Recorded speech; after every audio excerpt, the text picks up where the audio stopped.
Hi guys, Victoria Paxton here. Thanks for stopping back by my YouTube channel. Do me a favor and subscribe and hit the notification bell so you get notified when I do new videos. So today I'm going to talk about Corey Haim. I'm sure most of you know who Corey Haim is, I would think. So this past Monday, Corey Feldman released a documentary, The Rape of Two Coreys. And in it, he was naming who had raped him and who had raped Corey Haim. So it's obviously going to get a bit confusing because I'm going to be talking about two different Coreys. So I'll try to make sure I'm being clear. So let me go over a little bit about Corey Haim, some of his details. He was born December 23rd, 1971 in Canada. He started his acting career in Canada when he was like 12, I think it was. His mom relocated the family from Canada to Los Angeles. You know, she was given a lot of, made a lot of promises about her son. Oh, you know, he's going to get this and he's going to get that because he's perfect. You know, he's got the right look. He's talented, blah, blah, blah. Yeah. Okay, so Corey died March 10th of 2010. His mom found him unresponsive and called 911. He died officially of pneumonia, which I think he was 38 at the time. He was really young, so it was kind of sad. Okay, so it was important that I connect with Corey. I wanted to see, you know, what he thought about Corey Feldman's release and such. So, okay, so Corey Feldman, I guess, claimed that Corey Haim said, "Hey, if I were to ever die, I want you to tell my story." So Corey came through. I was able to connect with him. When he came through, he looked really young, and when he passed away, they showed a picture, I remember on the news, of like the last time he was photographed, and he just didn't look good. He was like bloated and he just looked terrible. He really did. So I'm picturing him like that, and then when he comes through, he looks really great, and he's younger looking, and he's not bloated, and he looks amazing. So that was the first thing. He also kind of like just popped up. Like he wasn't there, and then boom, he was there. So almost like, you know, when you play peekaboo with a kid, you're like, boo. You know, it was almost like that. Like he just kind of popped up. And he came across like very charismatic, like humorous, funny, just down to earth, like really down to earth. That's probably the biggest thing I noticed. He was just so down to earth. Like, yeah, you know, a lot of these artists and these stars, like I've met a lot of people in my time, and a lot of them think they're up here and you're down there, and they look down on you. He doesn't strike me as that. I don't even think he was like that when he was alive. You know what I mean? Like, I think he was very open to his fans, and just, yeah. I was never like a huge fan of Corey Feldman or Corey Haim. I think because I'm a little bit older than them. Well, I'm a lot older than them. So, yeah, so I never really got into that whole thing. I never really thought Corey Feldman was that nice looking, to be honest. I thought Corey Haim was a good looking kid, but I never bought the hype of Corey Feldman, honestly. I kind of thought, I remember thinking that he was just, I don't know, there was just, I can't put my finger on it, but there's just something about him that I just wouldn't have wanted any parts of. I don't know how to explain it, but okay, so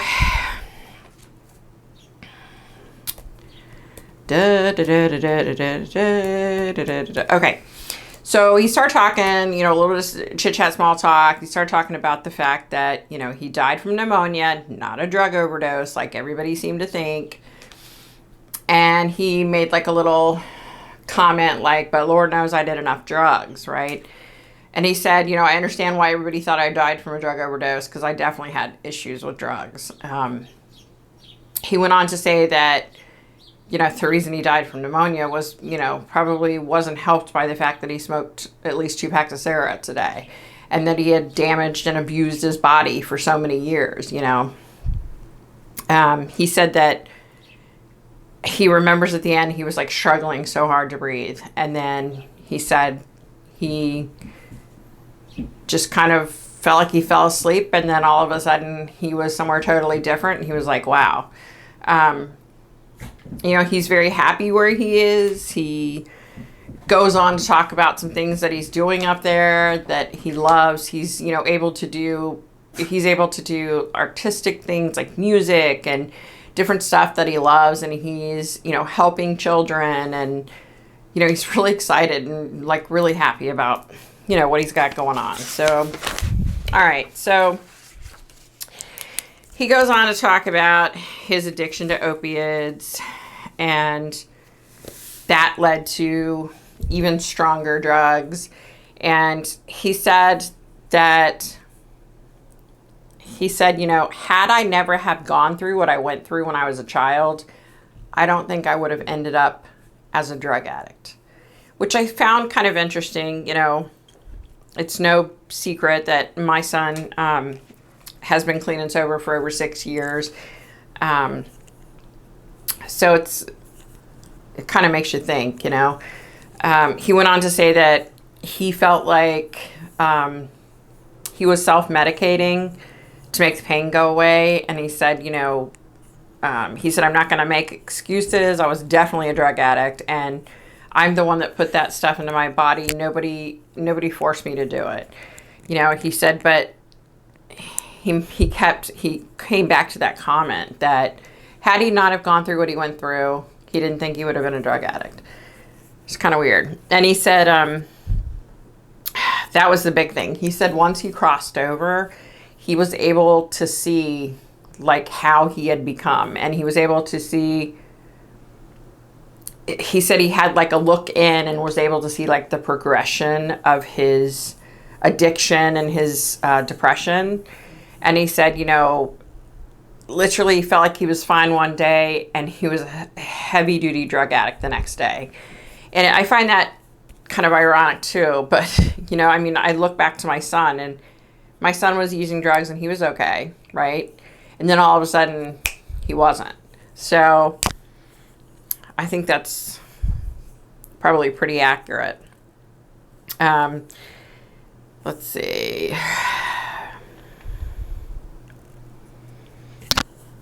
Oh, so he's talking about his mom in present tense, talking about how much he loves her. He went on to talk about he felt horrible for all the pain that he had put his family through, that it had a horrible impact on his mom and his sister especially. He said he's grateful that he's able to see his mom and his sister and to still go around them and just to kind of check up on them. But he said, he just feels horrible, for what he put them through. And that, he said, that was the big thing. He said he never felt like, when he was alive, he never felt like that he totally took responsibility for the harm he had caused. And he said, it's a big eye-opener now because I can see all the harm and damage that I did to people, and he said, I feel terrible. I felt terrible that I did that to people that I loved. So, yeah. He started talking about, he was acting in Canada. His mom had gotten in contact with someone that, basically promised her the world, said, your son's talented, evidently he's talented and he's got the right look. I think I can give him a lot of work if you move to LA. So they relocated to LA, and he's talking about, he met Corey Feldman. They hit it off immediately. He said, they had so much in common, because they'd both been acting since they were really little. And he said, he loved Corey. He thought he was amazing. He said, but it was kind of ironic because when he landed the role on Lucas, Corey Feldman, was so jealous because he felt that he should have gotten the role. Excuse me. And he said he felt like, as much as, He said he felt like as much as Corey Feldman was like a brother to him, he said he was also an enemy many times. And he felt like there came to a point to where he felt like he was more of an enemy than a friend, which is really kind of sad, you know? Yeah, he said one of his biggest regrets was agreeing to do the show The Two Coreys. It was a reality TV show about Corey Feldman and Corey Haim. At the time, Corey Feldman was married. I think his wife's name at the time was Vanessa. He's now married to a different woman now, but yeah, I think it was Vanessa. So at the time, Corey Feldman was married, and then Corey Haim came to like stay with them, I guess. And anyway, he said that he kind of felt like when it was right before it was supposed to start, he was thinking, I got to back out of this. Like, I need to back out of this. But he said, you know, contracts were signed. They were supposed to start recording the next day. He's like, you know, I should have canceled this a long time ago. I don't know why I was dragging my feet.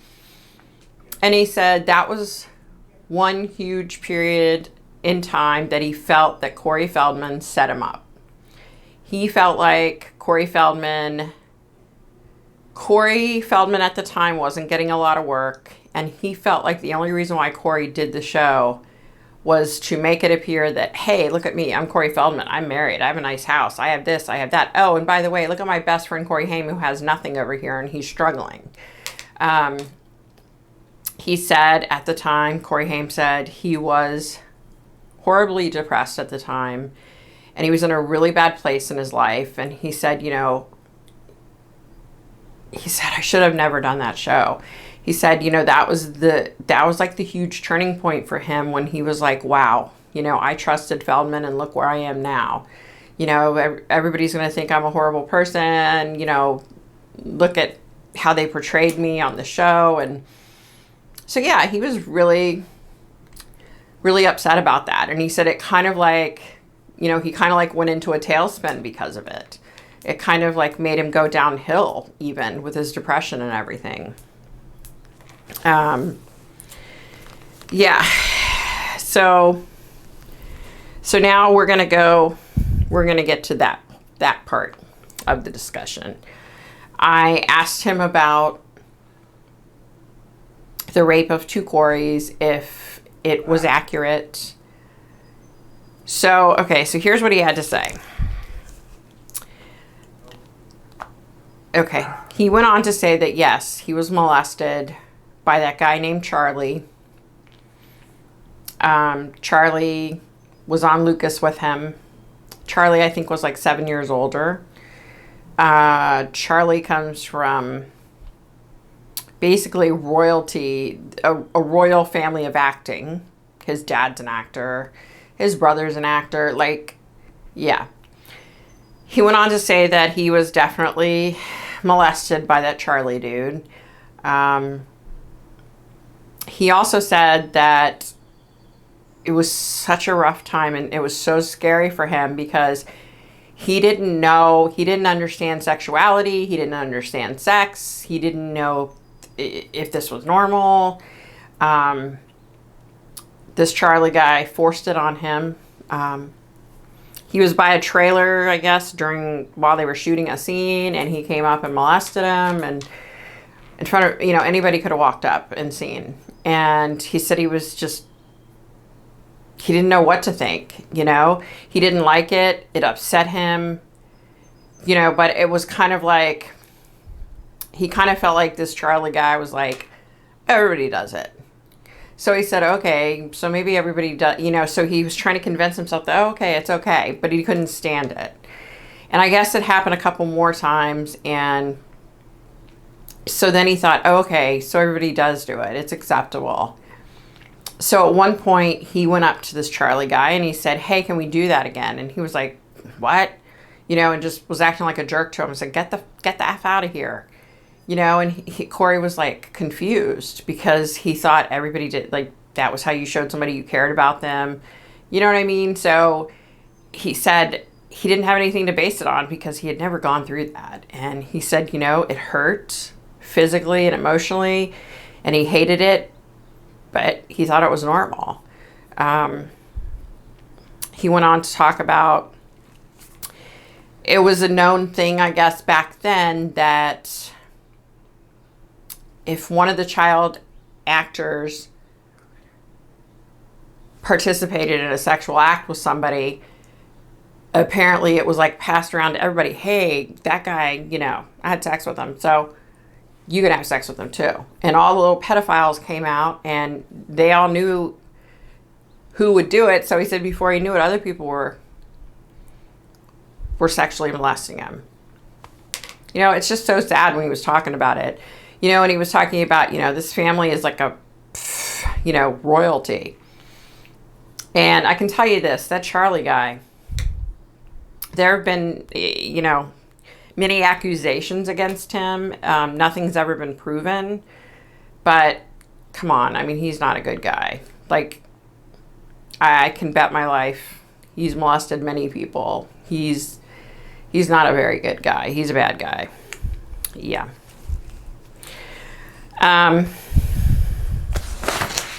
So we went on, let's see, what was he talking about?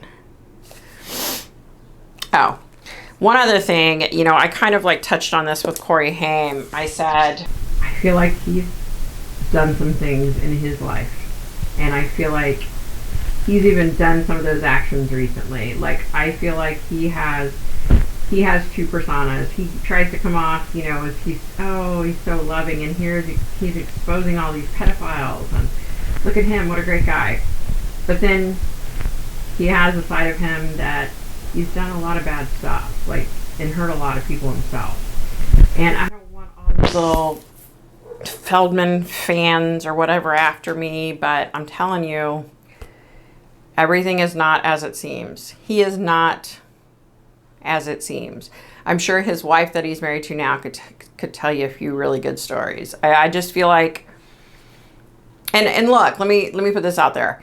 I think the reason why he is the way he is because he was molested too. I mean, come on, you know, let's be real. He was molested too, you know, so I'm not saying that it's because he's just a horrible person. I just think he's been through so much himself, you know.